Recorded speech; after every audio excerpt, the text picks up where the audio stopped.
So you want to read ebooks on your DS. Well, it's a little bit more complicated than you might think, mainly because all of the Nintendo consoles are a closed platform, and so in order to run software or games on your DS, you need to have one of these little sanctioned modules. So in order to circumvent that and to actually be able to run whatever you want on your DS, programs that are commonly referred to as homebrew, you're going to need one of these. This is a commonly referred to as a flash cart. This is the Ace Card 2i, but there are many of these flash carts on the market, and usually they require a memory module in order to store the card's operating system, firmware, programs, and whatever media you happen to want to run on your DS. And those are usually in the micro SD format. So once you get one of these flash carts and some micro SD memory, then you're essentially ready to get started.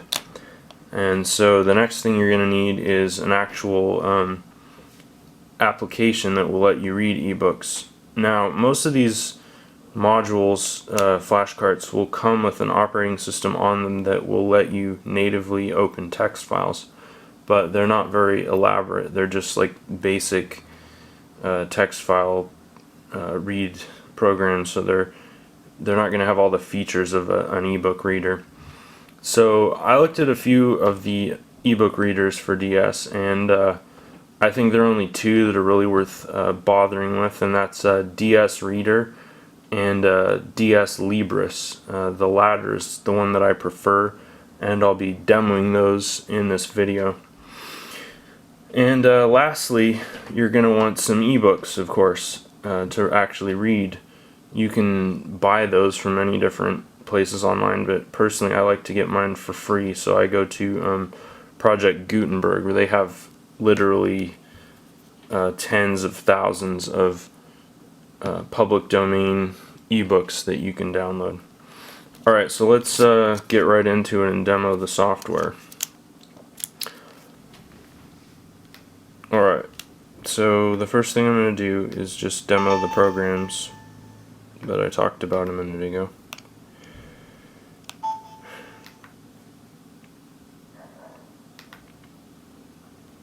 Okay, so this is the operating system of the Ace Card 2i, also known as a shell. As you can see right now, the location that we're at is the root directory of the micro SD card. And these are all programs and directories that I have on here.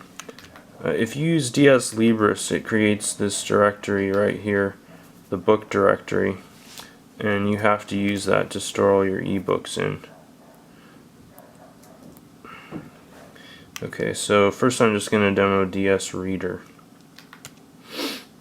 And in order to launch any DS application, you have to either click on it with the stylus or use the A button.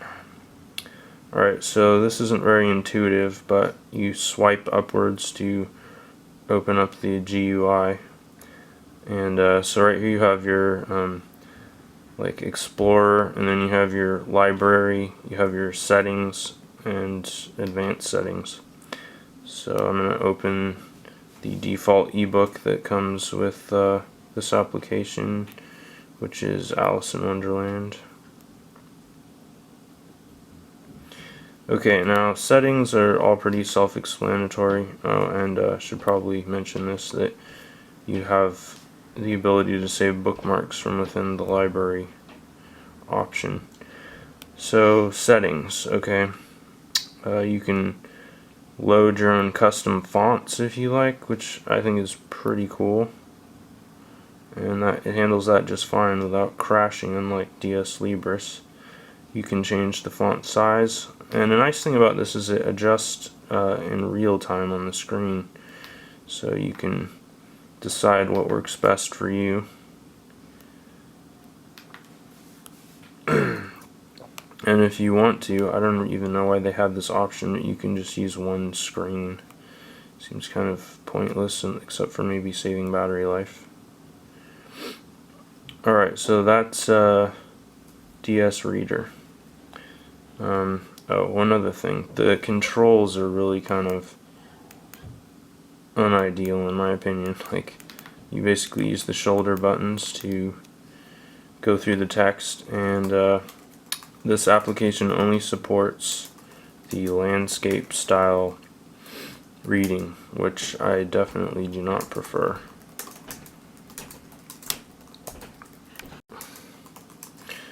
Okay, so now DS Libris.